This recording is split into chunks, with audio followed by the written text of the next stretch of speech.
बार की बात है। सानू पंत किसी काम से शहर गया था। शहर से वापस आते वक्त काफी शाम हो गई थी। सूरज भी ढल चुका था। तभी सानू पंत को रास्ते में कुछ चमकता हुआ नजर आया। अरे ये क्या पड़ा है, बड़ा चमकदार है।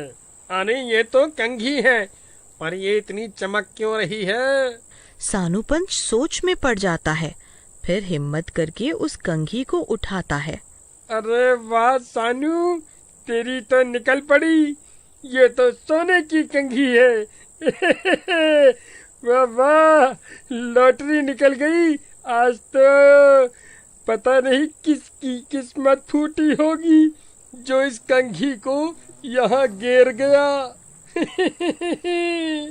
सानू पंत खुशी से फूले नहीं समाता और उस कंघी को उठा के अपने घर ले जाता है। वो जादुई कंघी थी। जो भी उस सोने की कंघी से बाल संवारता, वो उस जादुई शैतानी कंघी के कब्जे में आ जाता। जादुई शैतानी कंघी एक जानी मानी चुड़ैल की थी, जो लोगों को फंसाने के लिए उस सोने की कंघी को रास्ते में छोड़ देती। फिर वो लालच में आके उसे उठा लेता और अपने बाल संवार लेता, तो उस चुड़ैल का गुलाम बन जाता। अरे आज तो मेरी बीवी खुश हो जाएगी बहुत। रोज शिकायत करती है कि मैं उसके लिए कुछ लेके नहीं जाता। फिर घर पहुँच के, अरे भगवान, फूलमती कहाँ हो? जल्दी आओ, देखो मैं तुम्हारे लिए कितना अनोखा तोहफा लाया हूँ। अरे क्या हो गया जी? क्यों गले फाड़ रहे हो? कौन सा तीर मार के आए हो आज? हाँ? अरे तुम देख के मुझे चूमती घूमोगी। अगर मैंने दिखा दिया तो जब देखो जली कटी सुनाती रहती हो मुझे। आज मैं तुम्हारी सारी शिकायतें दूर कर दूंगा। फूलमती फिर सोनू के पास जाती है। आओ मेरे पास आओ जरा, फिर दूंगा तुम्हारा तोहफा। हाँ, जब देखो प्यार छाया रहता है तुम्हारे दिमाग पे। हाँ, अरे कभी काम वाम भी कर लिया करो। हाँ नहीं तो। अरे जाने बाहर, ये देखो सोने की कंघी।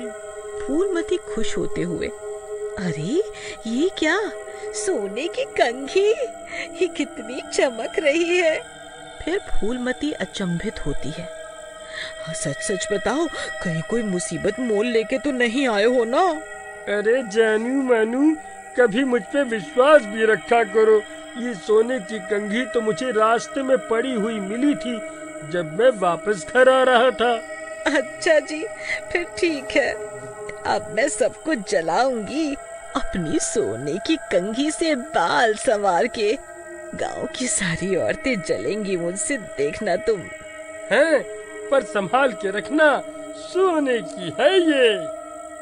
फिर अगले दिन फूलमती नहा धो के उस सोने की कंघी से घर के बाहर अपने बाल संवार रही होती है। अरे फूलमती, एक कैसी कंघी है जो इतनी चमक रही है? अरे अब क्या बताऊं, मेरे पति मुझसे इतना प्यार करते हैं कि मेरे सुंदर बालों के लिए सोने की कंघी ले आए। हाँ। लीलावती को कुछ ठीक नहीं लगता, पर वो बिना कुछ बोले अपने घर चली जाती है। फिर रात को फूलमती और सानू पंत जब सो रहे होते हैं, फूलमती अचानक नींद से उठती है और चुड़ैल का रूप ले लेती है। उसकी आंखें हरी और बाल लंबे काले हो जाते हैं। फूलमती सानू पंत का गला दबाने लगती है। मेरा शिकार, तो मर गो। सानू पंत का दम घुटने लगता है और उसकी नींद खुल जाती है। पर वो जैसे ही फूलमती को उसके गले को दबाते हुए देखता है, उसकी आंखें फटी की फटी रह जाती हैं। अरे जानू मानू, ये क्या कर रही हो? छोड़ो मुझे मार के खुद को विधवा बनाओगी क्या? बड़े दिनों बाद शिकार करने का मौका मिला है। आज नहीं छोड़ूंगी, आज नहीं छोड़ूंगी। सानू पंत को समझ नहीं आता कि ये क्या चल रहा है। सानू पंत खुद को छुड़वाने की कोशिश करता है। अरे छोड़ो भगवान, मार ही डालोगी क्या? ये कैसा प्यार है? प्यार? प्यार ही तो बरसा रही हूँ मैं। किसी तरह सानू पंत फूलमती से अपनी जान छुड़वा पाता है और घर के बाहर भाग जाता है। अरे बचाओ रे, कोई बचाओ मुझे, मैं लुट गया, बर्बाद हो गया। मेरी बीवी तो चुड़ैल बन गई। मैं उसके लिए सोने की कंघी लाया और बदले में, प्यार के बदले मुझे मौत दे रही है। हाय हाय, मेरे कर्म निखरते। सानू पंत का रोना धोना सुन के गाँव वाले इकट्ठे हो जाते हैं। तभी फूलमती बाहर आती है और सानू पंत के पीछे भागने लगती है, उसे मारने के लिए। जैसे ही वो सानू पंत पे हमला करती है, उसकी आंखों के आगे उसका मंगलसूत्र आ जाता है। मंगलसूत्र देखने के कुछ समय के लिए कंगुडाइल का असर गायब हो जाता है। अरे, ये मैं इतनी रात को बाहर क्या कर रही हूँ? और आप इतना कांप क्यों रहे हो जी? इतने डरे हुए क्यों हो आप? सानू पंत थम जाता है और बोलता है, तुम तो मेरा गला दबा के मुझे मार ही देती आज, अगर मैं बच के बाहर नहीं आता तो। तभी वहाँ खड़ी लीलावती ये सब देख के समझने की कोशिश करती है।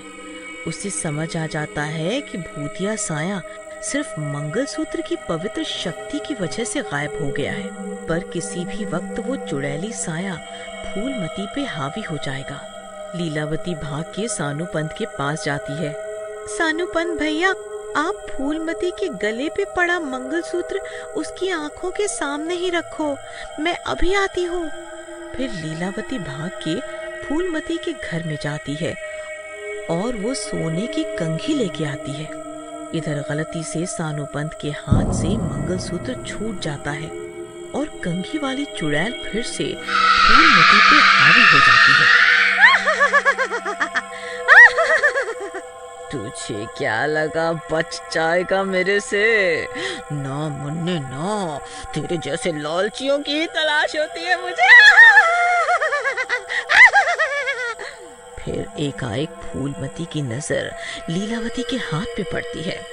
फूलमती गुस्से में, ए औरत, मेरी सोने की कंघी छोड़ दे, वरना तू भी मेरे तहलके से बच नहीं पाएगी। भला चाहती है तो मेरी सोने की कंघी से दूर रहे। फूलमती को भयंकर रूप में देखकर सभी गांव वालों के हाथ पैर थर थर कांपने लगते हैं। ए चुड़ैल, तू क्यों इसके पीछे पड़ी है? क्या चाहती है तू? फूलमती का शरीर छोड़ दे। अब तू मुझे बताएगी कि मैं क्या करूं? तेरी इतनी हिम्मत? ये लालची इंसान सोने की कंघी देख के ललचा गया और उठा के घर ले आया। अब इसकी बीवी मेरी गुलाम बन गई।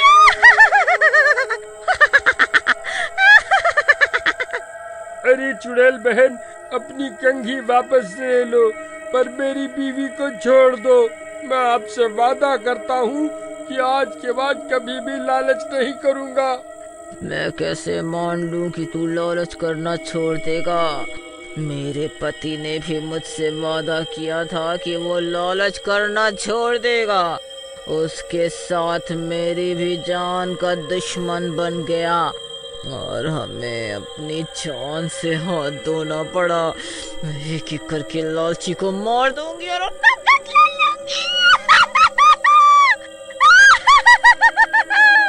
बहुत दुखद बात है। मैं आपसे वादा करता हूँ कि कभी लालच नहीं करूँगा और बाकी सबको भी आपका संदेश पहुँचाऊंगा। फिर सब गांव वाले मिलके चुड़ैल की गुलाम फूलवती से माफी मांगते हैं और वादा भी करते हैं। अरे तुम अपनी कंघी ले लो और फूलमती का शरीर छोड़कर चले जाओ। सानू पंत और गांव वालों की बातों में सच्चाई देखकर वो चुड़ैल अपनी सोने की कंघी ले लेती है, सबको एक सबक देते हुए फूलमती को मुक्त कर देती है और रात के अंधेरे में कहीं छूमंतर हो जाती है।